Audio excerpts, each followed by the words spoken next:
had a general idea that energy was important. But until I started studying the history of energy, which I ran into on a random project on Rockefeller's antitrust case, until I started studying the history of energy, I didn't really have a sense that this is the industry that powers every other industry. So when energy is cheap, plentiful, and reliable, and to the extent it's cheap, plentiful, and reliable, everything else is cheaper and more plentiful and reliable. And the reverse is true. Every penny energy becomes more expensive, everything else becomes more expensive. So it's like those Walmart falling prices that you've seen, those things that go down. It's like, or the pump at a gas station. It's like when energy goes down in price, everything else, all things equal, goes down. When it goes up, everything goes up. And at the same time, when I was studying the history, I realized that I started asking, well, why do we use some forms of energy relative to others? Because it was just an axiom that we'll use gasoline for cars, that's just there, and we seem to use fossil fuels a lot. But I realized there has actually been enormous amounts of competition in the energy industry throughout its history. And oil itself was the winner in a competition of about 6 different alternatives. And the gasoline car was the winner in a market that had ethanol, which was Henry Ford's first car was an ethanol car, and that had a battery car, as we like to call it, an electric car. And what I saw throughout history was there were lots of ways of producing energy, but it was very, very difficult to make it cheap, plentiful, and reliable on a scale of billions of people. And so what this made me start thinking about is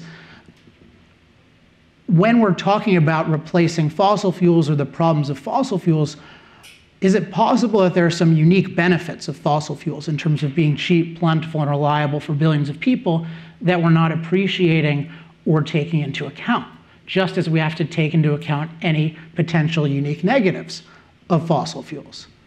But those I had heard about. So I started studying the energy debate. I got interested in this question of what form of energy is really best for human flourishing, or what forms or what policy. And I observed, I thought, and this is from a philosophical perspective, I thought there are 3 big problems with the energy debate as it stands. One is that it's biased.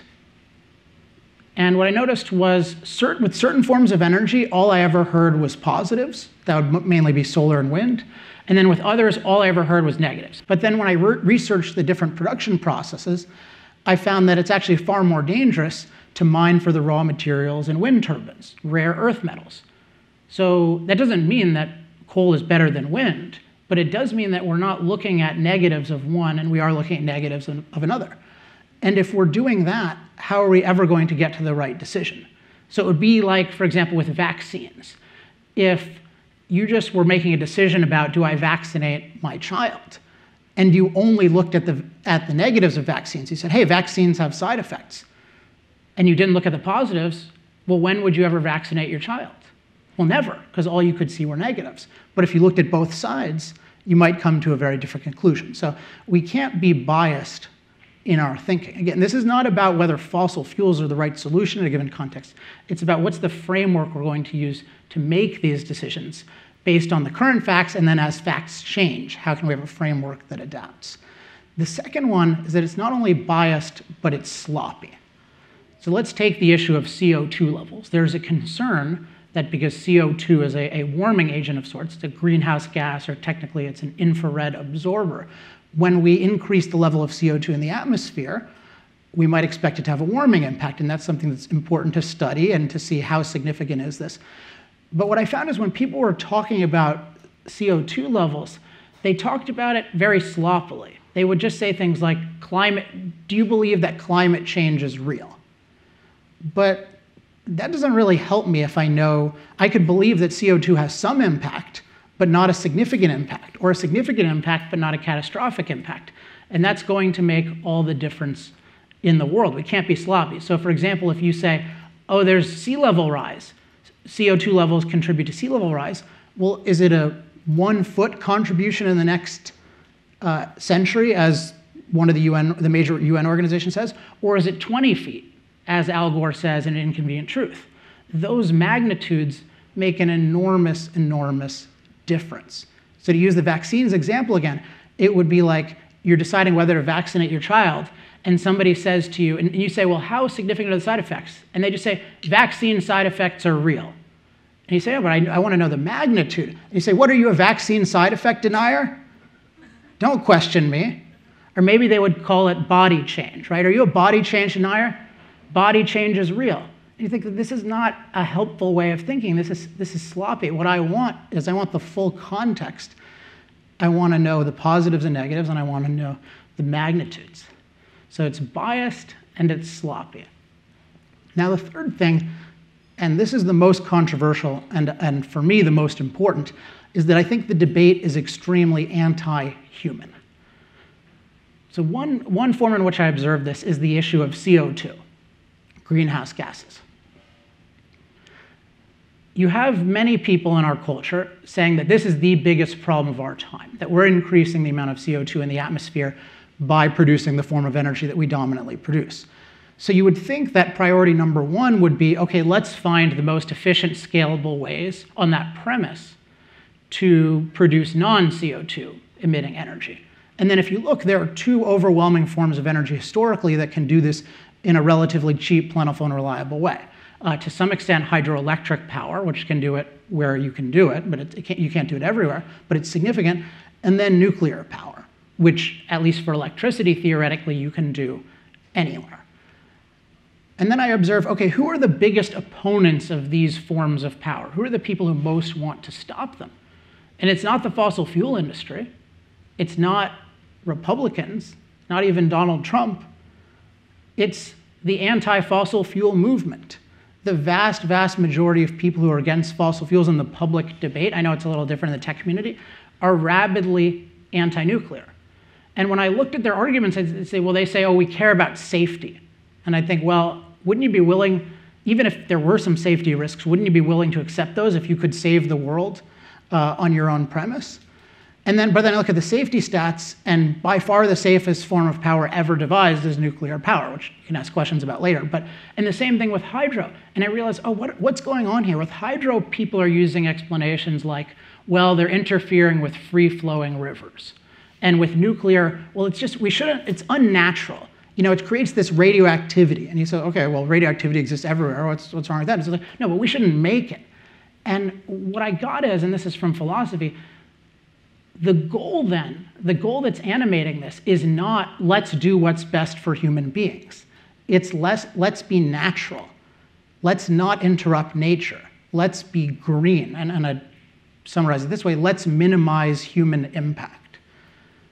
So it seems like many people, when they're discussing this issue, they're not trying to what I would say is the goal is to maximize human flourishing, to come up with the best policy for human beings. We're talking about minimizing impact.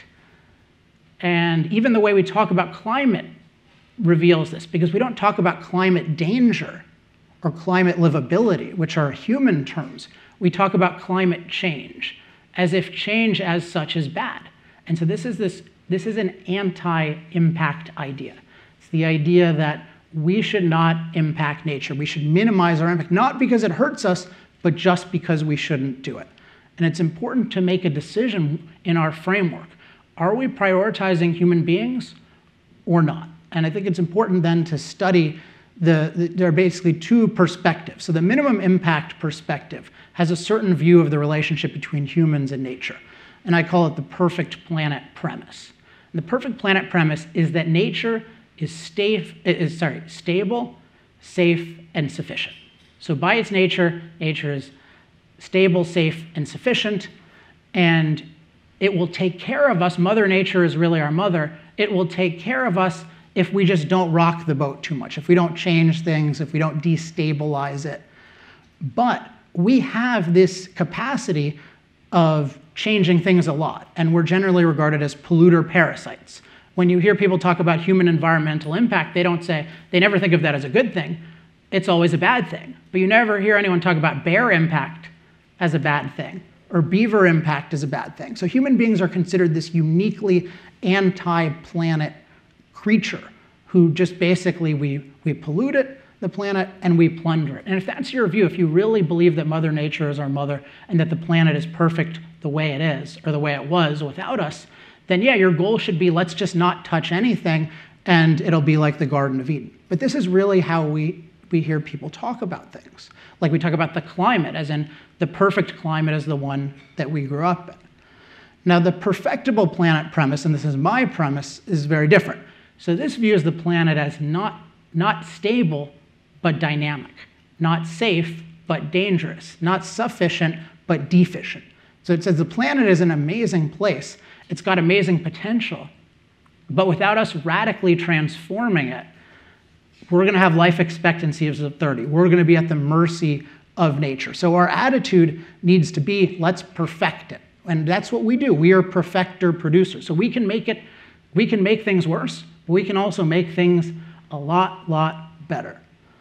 And so the goal of someone on this premise is to maximize human flourishing through intelligent transformation.